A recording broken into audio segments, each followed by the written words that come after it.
friends, welcome back to another episode of Thinking Forward. Today, I will be talking about a very hotly debated question, and that is whether or not the government should recognize a same-sex union or quote-unquote marriage as a legal marriage. Now, just a quick history lesson. In 2015, the US Supreme Court made same-sex marriages legal in all 50 states in the Obergefell and Hodges case. It gave same-sex couples the right to marry no matter where they live in the United States, when back in the day, many states did not recognize such unions as marriage. Now, here's a quote from that decision. "No union is more profound than marriage, for it embodies the highest ideals of love, fidelity, devotion, sacrifice, and family. In forming a marital union, two people become something greater than they once were. As some of the petitioners in these cases demonstrate, marriage embodies a love that may endure even past death. It would misunderstand these men and women to say they disrespect the idea of marriage. Their plea is that they do respect it so deeply that they seek to find its fulfillment for themselves. Their hope is not to be condemned to live in loneliness, excluded from one civilization's oldest institutions. They ask for equal dignity in the eyes of the law, and the Constitution grants them that right." Now, since then, the US government has recognized same-sex marriage as a marriage. Same-sex couples enjoy the legal status as a married couple. For example, for the purposes of tax filing, they can now file returns as a married couple, as opposed to a single person, which leads to, for instance, more capital gains exemption when they sell their primary residence, or for the purposes of home ownership. They now have the choice to hold a property as tenancy by the entirety, TBE, which is an advantageous form of ownership that was only available to married couples.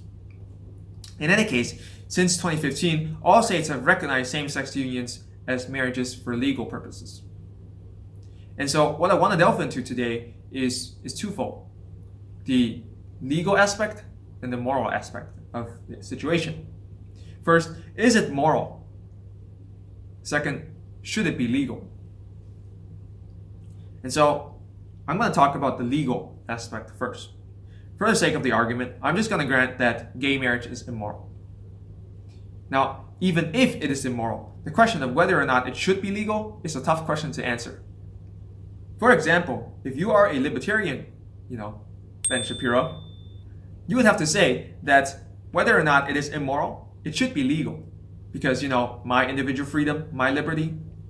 My body, my choice, it belongs to me.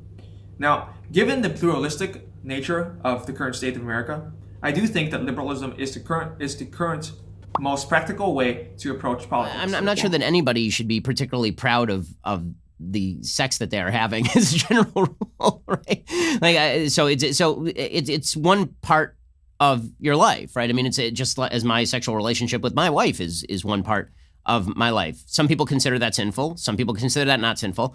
Frankly, I'm not sure why you should care what I have to say about it, right? I mean, like if I may not like your perspective, you may not like mine. As long as I'm not attempting to cram down my perspective via the power of government, then I don't see why there really should be a conflict on all of this. I mean, when we're talking politics specifically, we are talking about the role of the federal government or the role of the state government in policing particular activity. That said, I'm going to argue that even if you're a libertarian, you don't have to support the legal recognition of same-sex union as a marriage. According to the Cornell Law School, marriage is legally defined as the legal union of a couple as spouses. The basic elements of a marriage are the parties' legal ability to marry each other, mutual consent of the parties, and a marriage contract as required by law. Notice that one of the requisites is that the parties' legal ability to marry each other. And that begs the question: should the government approve of same-sex unions and recognize them as a marriage at all for any legal purposes? The strongest argument for the legalization of marriage is that it violates individual liberty. The freedom of speech, freedom to liberty is guaranteed by the First and the 14th Amendment, and so on, the Declaration of Independence.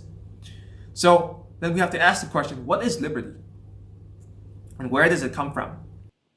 The rights and liberties come from the federal government? Certainly not. If they came from the federal government Take them away. The reality is that liberty, intrinsic to humans, cannot be understood without an ultimate cause. It needs to be given, endowed to us. Right? Otherwise, liberty does not make any sense, and at any given point in time, any dominant culture can alter it. The Founding Fathers clearly understood this. Here's what the Declaration of Independence reads. Quote, "We hold these truths to be self-evident, that all men are created equal, that they are endowed by their Creator with certain unalienable rights, that among these are life, liberty, and the pursuit of happiness." So, liberty can only be understood if there's a Creator, a God that endows human beings with such rights and such liberty. So then the next question is, does liberty entail the freedom to alter reality? And the answer is obviously no. No, God! No, God, please, no! No! No! You can't say that a dog is a cat and then demand society and the government to recognize what you're saying as truth. Similarly, you can't say that you're a man and then in reality you're a woman and then demand that society and the government recognize that as truth. It's a very tough decision to come out this way, but I am coming out as non-binary. I don't feel I identify as male or female. I just feel like I'm just in the middle. And my pronouns are they, them, Korean, Jimin. In a similar manner, you can't demand the government and other people to recognize something that is not a marriage to be a marriage. Otherwise, we can't define marriage at all.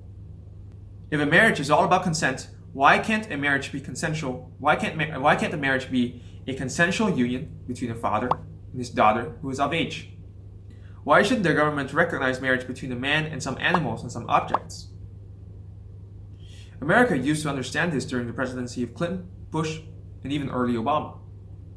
Back then, Biden and Obama would echo the fact that marriage is a union between a man and a woman, and that we can't change it.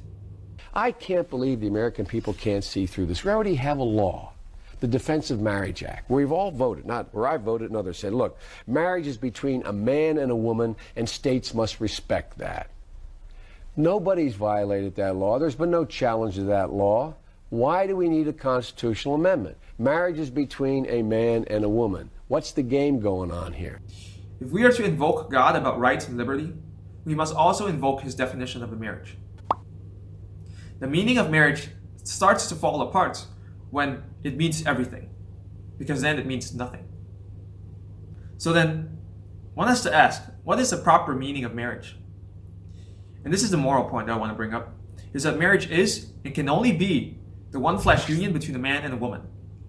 In Genesis 2:24, we are told that a man is to leave his father and his mother and cleaves to his wife, and they become one flesh. Our bodies as male and female are ordered toward a one flesh union, and this is echoed again by Jesus.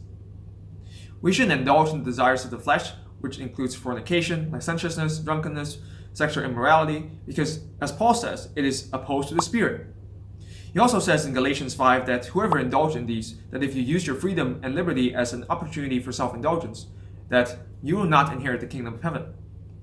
And so marriage, what it really comes down to, what marriage is an act of irrevocable personal consent, in which a man and a woman make each other non-substitutable, irreplaceable, capacitating themselves to do things that unmarried people simply cannot do. Namely, they capacitate themselves to give one another conjugal love. And in doing so, they capacitate themselves to engage in the conjugal marital act, the sexual act, right? That is marriage. That is the only moral and acceptable definition of marriage. Hey there, I hope you enjoyed this video. If you like this video, please help me spread the word, subscribe to my channel, hit the thumbs up button, hit the notification bell so you don't miss any of my videos. And just a quick notification, I am writing a new book. It is called Thinking Smaller. It talks about theology, philosophy, subjects like these that I talk about on my channel, but more in depth. So be on the lookout for any notifications regarding the release date. Until next time, Godspeed.